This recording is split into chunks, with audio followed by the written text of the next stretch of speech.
All right, George, college football playoff time tonight. Penn State. Love it. Notre Dame. Love it. I mean, these are blue bloods right here, man? brother. 9-9-1 all time, these two. They haven't played since 2006 when that Jell-O song was out. So, I mean, this is Notre Dame hasn't won a natty since 88, Penn State since 86.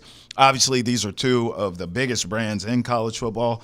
This is just great for the game. I mean, I know a lot of these games have been garbage, blowouts. Quarterfinals were great. They were, Arizona State, but I mean Texas, totality. Boise State, Penn State was close, yeah. I'm just saying, letting all these teams in. Hey, Notre Dame upset Georgia to get to this part. Yeah. But I mean, as far as this game being concerned, and where we're at now with the Final Four, if you will, for these teams, this is fantastic for college football. I mean, it's Notre Dame, it's Penn State. This is huge. Two teams that haven't won a national championship since the late 80s. Yep. And I would say, too, two of the more obnoxious fan bases you can ever deal with. But in a weird thing of what the college football playoff has given us, Notre Dame's likable. They are. Like, you're kind of rooting for them. Yeah. Like, it's no longer Brian Kelly being an absolute psycho on the sidelines. Yeah. Or fat Charlie Weiss. It's like Marcus Freeman. And what he did is Brian Kelly looked around at Notre Dame, which is one of the pinnacles in all of coaching and all of sports. Let's say it. Yeah, one of the top jobs. It is. And he was like, I can't do that here. I need to go to LSU. Right. Marcus Freeman said, sure, give me the job. Mm-hmm. Mm-hmm. And he's leapt over expectations. Fantastic. The way he's managed the portal, the way he's built his defense, they're fast, they're physical, they're athletic. They look like an SEC team. Yeah, they do. They beat Georgia playing SEC football. Yeah, they did. You don't need a great quarterback. You need a really fast front seven and good guys on the back end. Yes. Marcus Freeman's building an SEC system up in Notre Dame.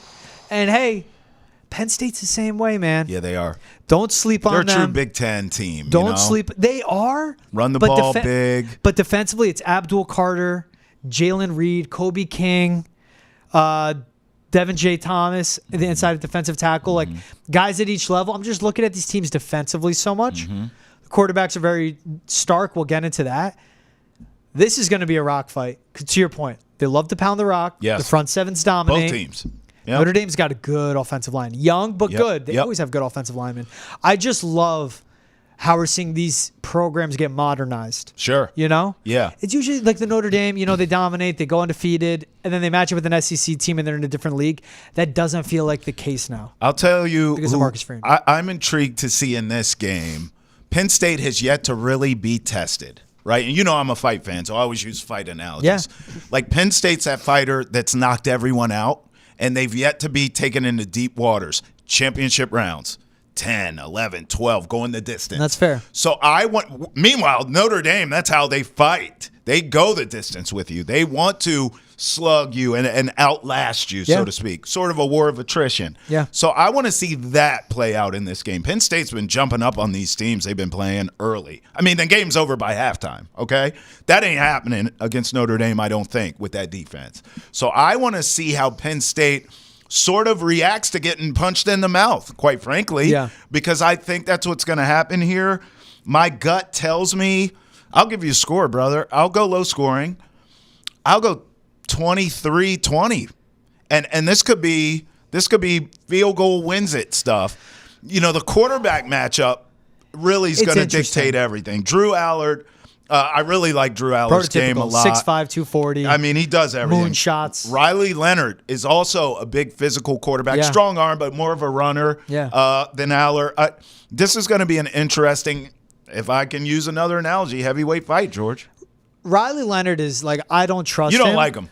But he gets the job done. Yeah. I mean, what did he do? He totaled 180 yards against Georgia. He rushed for 80. Yeah. I might be off on that, but he did not break 100 yards passing, so I'm definitely off on my numbers. But just hear me. I think he's 170 totaled. He threw for 90, ran for 80. Yes. But it was at front plays, seven. though. It was at Notre Dame front seven. But Drew Aller isn't a freshman making his third career start. Yeah. This is his third season. I like Drew Aller. He's experienced. I like Drew Aller a lot. I like his size. I like the deep shot. It's all about the defenses here. Yeah. The Notre Dame offensive line. I trust Drew Aller more than I trust Riley Leonard.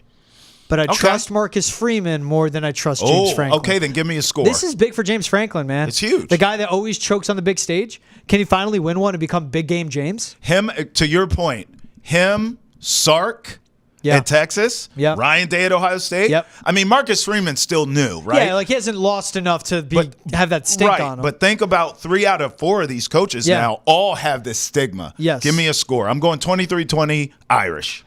2017 Penn State. Oh, we have same games. Hey, total's like 46. Betting opportunity here, my I'm going friend. under. Listen. This is the first game Penn State's not favored in the playoff. Wow. 1.5. Wow. So you're going with the Sure. Sharps, which is fine. I don't blame you. It's splitting Well, hairs. I also predicted Notre Dame in the Natty before we started. I said Oregon Notre Dame, so Hey, what do I know? Abdul Carter's going to play. Yeah, he is. Jeremiah Love, the running He's back, is playing. going to play. Yep. Not everyone's 100%, but these teams will be at quote unquote full strength. All hands on deck. I like Penn State, man. They got 2 backs. They can tire you out. Riley Leonard's going to come with the inside zone runs, Yeah. a lot up the gut. And Penn State hasn't been great against it. But again, I just point out the guys like Zane Durant and Devin J. Thomas, really good run defenders. Sure. In the interior defensive line.